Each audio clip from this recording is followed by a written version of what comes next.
Pöö.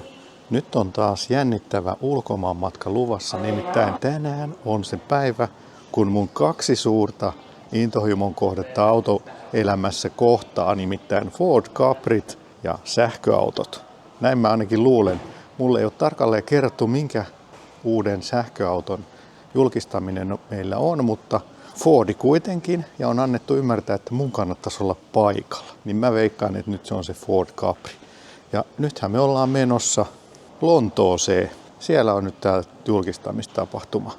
En mä nyt ihan hirveästi odota, että siinä olisi sellaisia samanlaisia piirteitä kuin näissä vanhemmissa Capreissa, mitä mullakin on.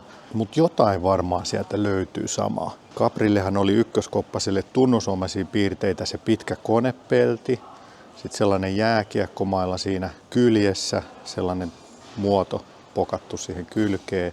Sitten tietysti se on kupee ja sitten C-pilarin muoto on myös semmoinen C-mallinen, eli se takasivuikkuna on hyvin sellainen kaareva sieltä takareunasta. Ja sitten paremmissa malleissa oli vielä tuplavalot. No samat piirteet säilyi, ehkä se jääkiekkomailla hävisi sieltä sitten 2- ja 3-koppasissa korimalleissa, mutta tuplavalo, pitkä keula, isot V6-moottorit ja kupee tietysti ja se C-pilari, niin ne on säilynyt sen klassisten vuosien 69-80 jotain välillä samanlaisina, mutta miten se sitten on mahdollisesti saatu tähän uuteen, niin sen me nähdään kohta. Mä veikkaan, että ei siellä ole paljon mitään muuta ja ehkä kun ne tuplavalot. Koska nyt ollaan kumminkin tällaisessa suvikategorioissa mennään, jos se on Explorerin pohjalle tehty, niin silloin se täytyy olla sellainen kupea suvi.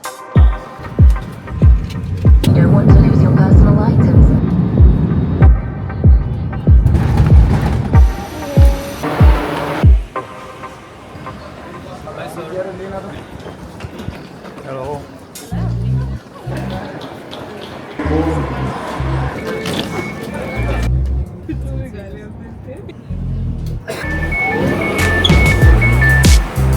Speak to a member of staff.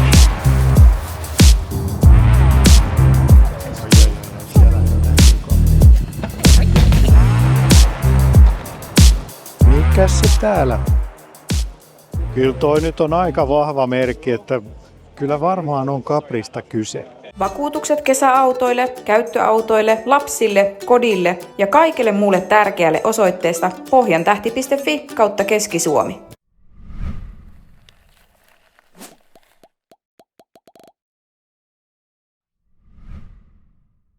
Hei! Electric Weekend 2-4. päivä elokuuta voi koskella Suomen hauskin ja paras sähköautotapahtuma. Katso lisätietoja Facebook-sivuiltamme. Electric Weekend. Nyt ollaan täällä Legendan julkistamistilaisuudessa ja tää on tällainen vanha teollisuus, tää on joku vissiin voimalaitos tää halli ja täällä on aikamoinen meininki päällä. Täällä on kaikenlaista legendatekstiä. Ei tarvii rakentaa jotain uutta legendaa, koska on jo vanha olemassa.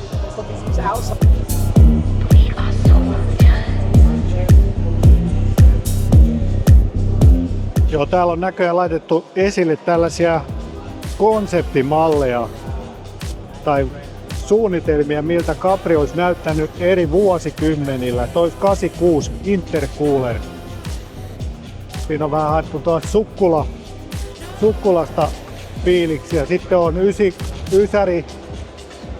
Se on tollanen hyvin Miami Vice -henkinen, voisi sanoa. GTX. Tuolla on 2000. No mä en tiedä mistä toi on nyt sitten haettu nämä linjat, mutta aika iso rengaskoko jo tossa kohti. Sitten 2000, niin tämähän nyt on tällainen jo vähän tuommoista kugamaista henkeä, mutta tuossa kuitenkin toi C-pilarin kaari on säilynyt, että se nyt sitten, tai no kaikissa näissä on vähän säilytetty sitä, niin mitä sitten tämä uusi kertoo?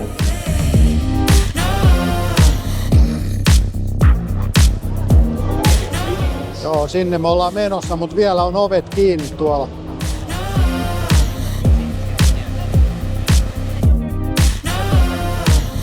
Katsotaan mitä täältä alkaa paljastua. Tyhjä halli, eli autot tulee varmasti ovista sitten sisään jossain vaiheessa.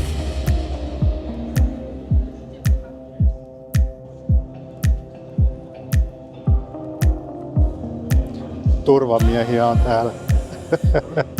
Ja ehkä tarkkasilmäisimmät tunnistaa, että täällä on jalkapallon legenda Eric Cantona paikalla sitten myöskin jonkunlaisena Capri-lähettiläänä. Joo, nyt kyllä vähän jännittää, että mitä sieltä tulee, että onko siinä mitään Capria siinä autossa. Ainakin on hienosti järjestetty tapahtuma, että yläpeukkua tälle. The legend is back. Drive like you mean it. It was built by Ford, and it goes like it. This is the story of the Ford Capri. It's an icon of the past. Capri has always been a winner. And we dreamed to bring the Ford Capri back in a new electric era. The Capri has been such a success. The legend is back.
Niin, nyt on Capri julkaistu ja ei ollut ehkä niin suuri pettymys kuin mä pelkäsin. Itse asiassa mä oon positiivisesti yllättynyt.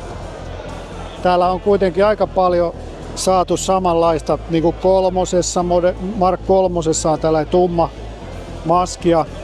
Nythän täällä on vähän haettu tällaista Porsche Taycanmaista Capri-tekstiä tänne. Ja vähän on tällaista pientä lippaakin tähän saatu aikaiseksi. Niin nyt päästään hyppäämään takapenkille. No, on tää aika paljon tilavampi kyllä kuin Mark kolmosen takapenkki. No, täällä on tietysti samanlaista kuin Explorerissakin osittain, mutta kojataulu taitaa olla kuitenkin ihan uutta designia. Hyvin mahtuu, päätila on hyvin. Vaikka tää onkin vähän tällainen kupeamainen tää. Vähän meinaa laahasta, mutta... No, varmaan ihan hyvin on litroi täällä. Veikkaisin 400 luokkaa. Ja suksiluukku löytyy myös. Eli käytännöllistä Capria. Sitten hypätään tänne kuskin pukille. Laitetaan hetkeksi ovi kiinni.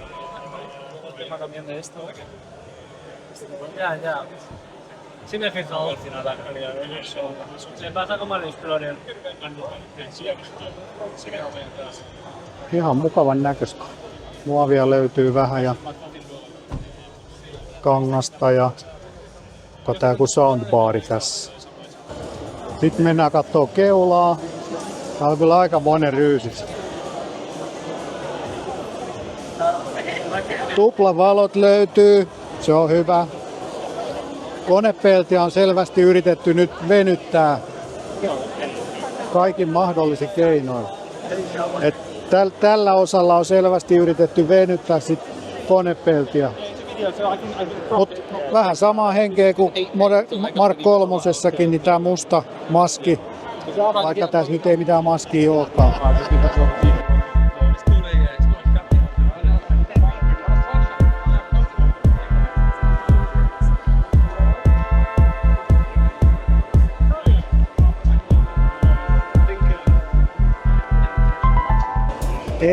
Ehkä suurin pettymys on nämä vanteet.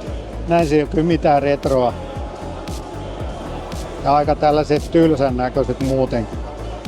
Mutta onneksi ne on vanteet, niitä voi vaihtaa.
No niin, nyt jatketaan sitten täällä auton pällistelyä, kun suurin osa jengistä on hävinnyt pois, niin päästään vähän paremmin kiertelemään tätä ympäri. Tuossa jäi mainitsematta tää mahtava hieno väri, eli tällainen ihan perusväri, kirkas perusväri, mitä on ollut Capreissa aina. Ykköskoppasessa Caprissa oli sellainen hieno vihreä väri, ja nyt sitten myöhemmissä Mark 3:ssa oli se oranssi, mikä mullakin on Signal Orange. Ja nyt sitten tää on uusi keltainen väri, ja varmaan jossain ykköskoppasessa Escortissa on ollut myös tällaista keltaista väriä, mutta tämähän on aika pirtsakka näköinen. Mutta tosiaan tää on ensimmäinen nelivetonen Ford Capri myöskin, eli tätä saa nelivetona, ihan niin kuin Exploreriakin. Ja tää on myös nopein tähän asti valmistettu Capri. 5,3 sekuntia 0–100. Katsotaan nyt vielä tätä sisustaa täältä. Täällä on joku Espanjan kollega tekee myös samaan aikaan. Voitte sitten kuunnella, mitä se juttelee siellä. Täällä on tuttuja komponentteja. Tää on vähän ikävä tää säästöjuttu. Mutta hyvät penkit löytyy nyt sitten myöskin, koska on nämä hierovat penkit. Mutta miltä tää nyt sitten näyttää teidän silmään tää käyttöliittymä? Ainakin täältä löytyy latausasemat hyvin. Charging. Ajomoodeja. Niin tää oli tää liukuva, samalla lailla kuin siinä Explorerissakin. Siellä on puhelimien lataus, toi on ilmeisesti latauspaikka, toi ei ole. Ja aika tutun näköinen avain. Ja tilava, nyt on syvä keskilokero, tää on hyvä. Ihan asialliset näyttää kyllä käyttöliittymät. On kyllä tosi paljon Polestarimaista piirrettä tässä takanurkassa. Mutta mä tykkään kyllä tästä perästä, että on niinku riittävän simppeli, että on toi musta paneeli tossa noin ja valot päissä, niin todella hyvä tää tällainen musta plus yksi pääväri, niin näillä pääsee aika pitkälle, kun ei tee turhia krumeluureja, vaan pysyy simppelissä designissa. Mä laitan nyt sitten tähän vielä tekstinä sitten sen hinnan, kun saan ne hinnastot. Just nyt tällä hetkellä mulla ei niitä vielä ole kuin sähköpostissa, niin näette sitten, että sopisiko teidän kukkarolle tällainen Ford Capri. Kyllä tää mulle kelpaisi. Täytyy sanoa. Kyllä mä voisin tällaisella ajalla.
No niin, nyt on eventti takana ja vielä saatiin vähän lahjuksia, eli Capri-lippikset. Ja tää oli kyllä ehkä yksi hienoimpia julkaisutapahtumia, missä mä oon ollut mukana. Ja oli sellainen hyvä fiilis. No mulle nyt ehkä oli vähän vielä sellaista ekstra fiilistä tässä.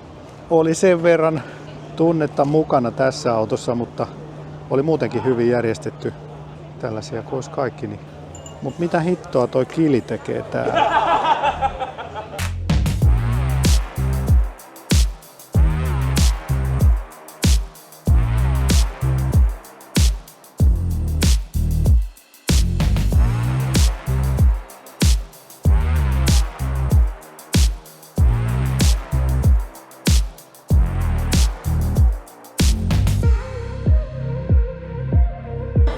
Mutta tää oli nyt tällainen autoesittely tällä kertaa. Käykää kommentoimassa, mitä tykkäsitte Caprista. Mun täytyy sanoa, että mä olin positiivisesti yllättynyt. olisi se voinut olla paljon huonompikin. Että kyllä tässä on kuitenkin saatu monta featurea sieltä historiasta ja kuitenkin tollanen hyvin simppeli, ettei ole lähdetty kikkailemaan millään. Tosi hyvä. Käykää kommentoimassa, käykää tykkäämässä videosta, käykää tilaamassa kanava ja me palataan sitten seuraavalla sähköautovideolla. Ja varmaan näitä alkaa tulla muuten ensi vuoden 2025 alkupuolella, niin sitten päästään ihan niin kuin tosi toimia koeajolle tämmöisen. Ei muuta kuin palataan seuraava video. Bye bye!